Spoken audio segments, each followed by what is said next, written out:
Hello everyone, I hope आप सब लोग बहुत अच्छे होंगे, बहुत हेल्दी होंगे। And welcome to our series of reiki and spirituality. I know कि काफ़ी टाइम बाद ये नेक्स्ट वीडियो आ रहा है। आज जो हमारा टॉपिक है डिस्कशन का, वो एक क्वेश्चन से ही रिलेटेड है। ये ब्यूटीफुल लाइफ नाम का एक चैनल है। उन्होंने क्वेश्चन पूछा है, what is the difference between praying to God and law of attraction. वो चाहते हैं कि मैं ये बताऊं कि क्या डिफरेंस है between law of attraction and praying to God. ठीक है। सबसे पहले दोनों को अलग अलग हम डिस्कस कर लेते हैं, फिर हम डिफरेंस भी जान लेंगे और सिमिलैरिटीज भी जान लेंगे। लॉ ऑफ अट्रैक्शन मतलब क्या है? लॉ ऑफ अट्रैक्शन में हम क्या करते हैं, उसमें हम ये करते हैं कि हमें जो चाहिए अपने जीवन में, हम उसे अपने जीवन में ऑलरेडी है ऐसा मान लेते हैं। लेट्स सपोज कि अगर हमें कार चाहिए, ठीक है, तो हम उसे अज्यूम कर लेते हैं कि ये कार हमारे जीवन में है, हमारे पास है। हम उसे रोज ड्राइव करते हैं, उसका पूरा सुख भोगते हैं, उसका पूरा आनंद लेते हैं। ये हमारी कार इस कलर की है, ये मॉडल की है, ये फीचर्स हैं। सब कुछ जैसे कि आपके पास कोई ओरिजिनल कार हो, आप वैसे ही पूरा विजुअलाइज करते हैं कि आपके पास वो कार है। प्लस उसको महसूस भी करते हैं, खाली देखना नहीं है, उस एक्सपीरियंस को महसूस भी करना है। और हम उसको पूरा महसूस करते हैं, सारा सुख भोग करते हैं, सब कुछ विजुअलाइजेशन में। इससे क्या होता है, हम इसको बार बार रिपीट करते हैं, तो ये हमारे सबकॉन्शियस में जाके हमारी रियलिटी की तरह स्टोर हो जाता है कि ये रियलिटी। ठीक है। क्योंकि आपको पता है कि जो हमारा सबकॉन्शियस माइंड है वो लॉजिक्स नहीं जानता। उसको अगर आपने कोई इंस्ट्रक्शन दिया है तो वो उसे ब्लाइंडली फॉलो करता है। ठीक है। जैसे कि एक बहुत ही आज्ञाकारी नौकर, ठीक है, वो हमारा सबकॉन्शियस माइंड है। एक बहुत ही आज्ञाकारी नौकर है, उसको अगर आपने इंस्ट्रक्शन दिया है कि ये 100 किलो का वजन है, इसको उठा के यहाँ से यहाँ लेके जाओ, ठीक है। अब वो उसको कैसे भी करे, वो उसको करेगा। वो ये क्वेश्चन नहीं पूछेगा कि मैं अकेले कैसे उठाऊंगा, मैं तो इतना पतला दुबला हूँ, मैं कैसे करूंगा, वो कुछ भी नहीं सोचेगा।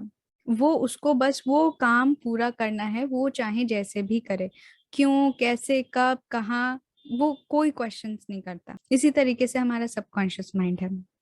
अगर आपने सबकॉन्शियस माइंड को कोई भी चीज बार बार रिपीट करवा दी, तो वो उसमें रियलिटी की तरह स्टोर हो जाता है। एक बार अगर आपके सबकॉन्शियस में वो रियलिटी की तरह स्टोर हो जाता है, फिर आपका पूरा एनर्जी फील्ड उसको उसी तरीके से महसूस करने लगता है और उसी तरीके के वाइब्रेशंस एमिट करने लगता है। ठीक है।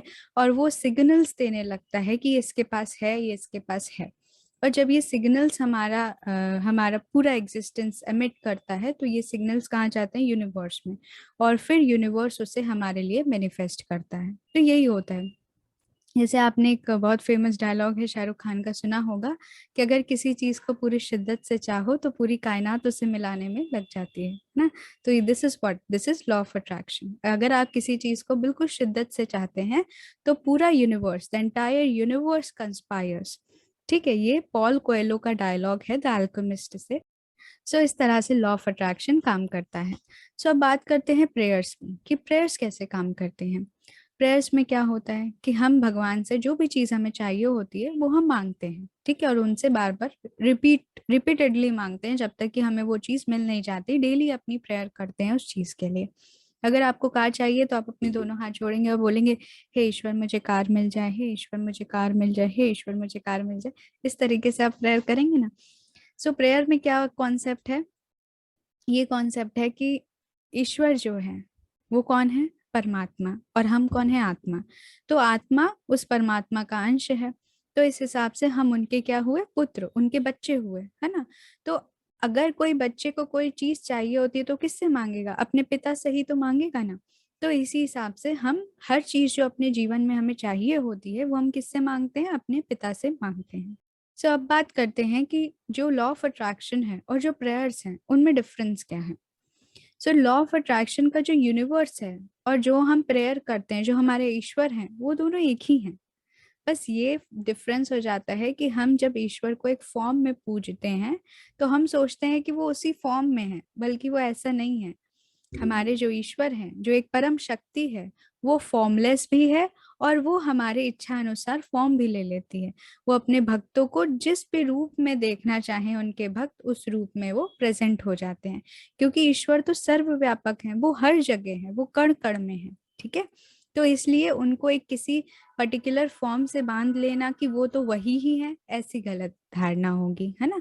तो जिनसे हम प्रेयर कर रहे हैं और जो यूनिवर्स है लॉ ऑफ अट्रैक्शन का, वो दोनों एक ही हैं। चाहे आप वो प्रेयर का माध्यम चूज करिए, चाहे आप लॉ ऑफ अट्रैक्शन का माध्यम चूज करिए, जो आप दोनों की जो चिट्ठियां जा रही हैं वो एक ही पते पर जा रही हैं। तो आपको टेंशन लेने की जरूरत नहीं है कि दोनों अलग अलग कैसे हो रहा है। ओके, अच्छा, सही चीज क्या है, कैसे हमें प्रेयर करनी चाहिए?